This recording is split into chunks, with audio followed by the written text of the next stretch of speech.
сябры. Вас вітаюць Кася і Настя. Дапамажыце мне, калі ласка.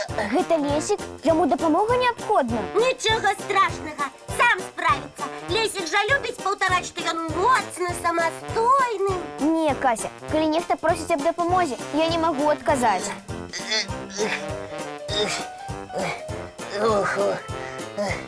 Ледзьве прыцягнуў. Салют, Лесик.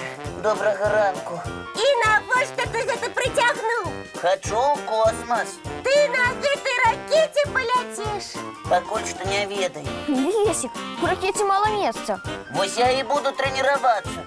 Дапаможаце мне? Ты хочаш, каб мы уціснулі цябе ў гэтую ракету?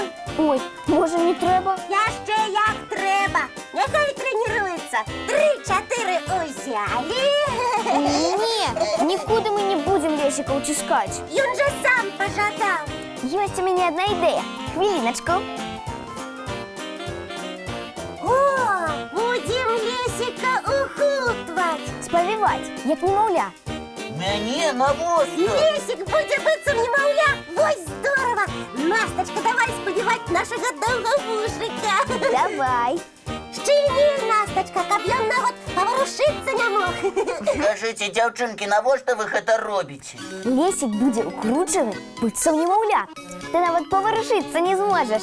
Гэта нагадае табе сапраўдную ракету. Ой, дзяўчынкі, мне зусім незручна. Цярпі, Лесик, сам жа хацеў трэніравацца. Вядома, хацеў, толькі не ведаў, што вы зробіце мне трэніроўку зараз жа. А яшчэ мы табе мультфільм уключым. Будзеш уяўляць, быццам ты ўсё гэта ў ілюмінатар бачыш.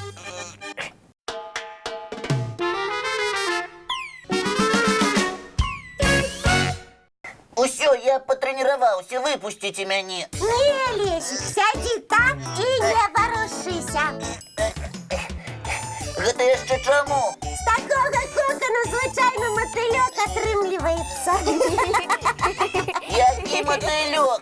Я касманаўтам вырашыў быць, а не матыльком. Лесік, ты не разумееш свайго шчасця.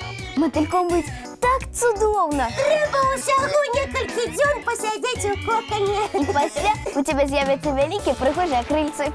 Не трэба, мне і доўгіх вушэй хапае. Лесик, падумай яшчэ, не адмаўляйся адразу. Гэта вы, дзяўчынкі, любіце кветачкі ды матылькоў, а мне больш тэхніка і космас падабаюцца. А ты будзеш матыльком, які ў космас адпраўляецца. Як табе такая ідэя? Так, раскручвайце мяне хутчэй, ніякім матыльком я не буду. Добра, не сярдуй, Лесічак. Будзеш зноў звычайным зайчыкам, Лесікам. Дзякуй. Фу, вашы трэніроўкі мне не вельмі падабаюцца. Ой, Лесик, не быць табе ні матыльком, ні касманаўтам. Матылькамі можаце і самі пабыць, а я пакуль што космас у кніжках і камп'ютары павывучаю. А можна і мы з табой?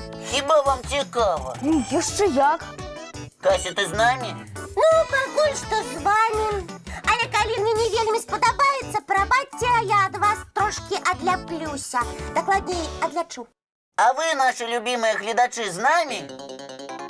Давайте адправімся на вывучэнне космоса. А паляцім зараз жа. А як? Вельмі проста. Трошкі ўключым фантазію, сядзем паўтульні ў сваіх крэслах ці на канапах і паляцім. Ага, можна нават скафандры не надзяваць. А яшчэ падчас нашага падарожжа дазваляецца ўставаць са сваіх месцаў, падыходзіць трошкі бліжэй да тэлевізору, ці наадварот, трошкі адыходзіцца ад яго. І яшчэ можна нават паснедаць падчас падарожжа. А хто зараз ласуецца кашай? Оказывается, ёсць такія. А хто п'е ранішні чай? Скажу вам вельмі сур'ёзна. І каша, і чай, і бутэрброд зараз незвычайныя. Няўжо яны адразу пераўтварыліся ў касмічныя? Менавіта так. Толькі кубачкі ды талеркі не будуць лятаць быццам у бязважкасці. За гэта можаце не хвалявацца. І пастарайцеся рабіць як мага менш касмічных крошачак. А то потым прыйдзецца брацца за касмічныя венікі і рабіць касмічную уборку. Калі ўсе гатовыя, давайте дададзім хуткасці нашаму касмічнаму караблю. А яшчэ давайце паглядзім і касмічны мультфільм.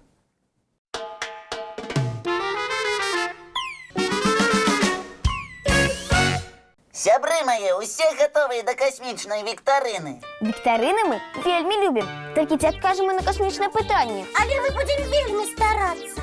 Глядачі нам допоможуть, правда? Починаємо? Спочатку легке питання. Яка кветка нагадує маленькая Соніка? Таких кветок вельми много на лузі.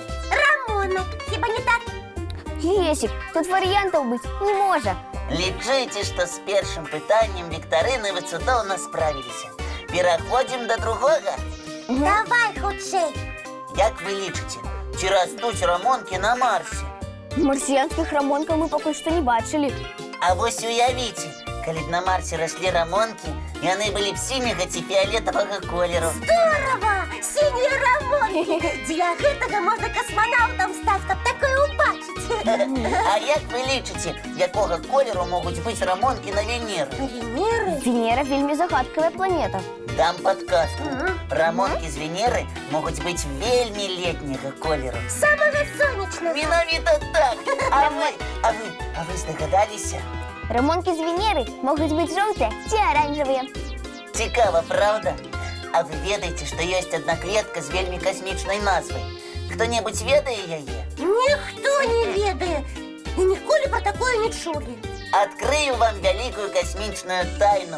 Є пригожа кветка, яка так і називається – космос. Ой, і правда, маленька кветочка, быццам гостя з далекої планети. Лесик, а поливати таку кветку треба звичайною водою чи якою-небудь космічною вадкостю? Да ні, звичайний. До того ж не треба його много поливати. Він же трошки космічний, а там буває засуха. Кася, у нас коли дома поки що нема такої пригожої кветки. Треба обов'язково посадити. І будете уявляти, що ви прогулюєтеся по марсіанським саді. Ага. І самі ми трошки марсіянки. А з космоса на космос перелітають космічні мотильки. Цудовне подорожжя у нас отримлюється. Коли жадаєте, давайте зробимо невеликий космічний перепинок і поглядимо ще один цікавий мультфільм. Давайте.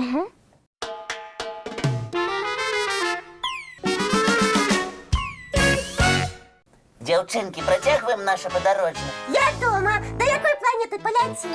Пропоную відправитися на планету Гуляндию. Ой, Насточка, а це есть такая? Мы ж фантазируем и можем придумать любую планету, якую пожадаем. І чим знакомита така планета? А тим, що на їй живуть великі сябри. Яны люблять збиратися разом і гулять у веселої гульні. Гэтые жихари вельми до нас подобные. А, до всіх доброранковців. Ага. Пропоную зараз вийти у двор і погуляти разом з сябрами. Только не забудьтеся на капелюши да кепочки. І давайте домовимося про нашу наступну зустрічу. И она отбудется завтра зранку. У нашем доброранку!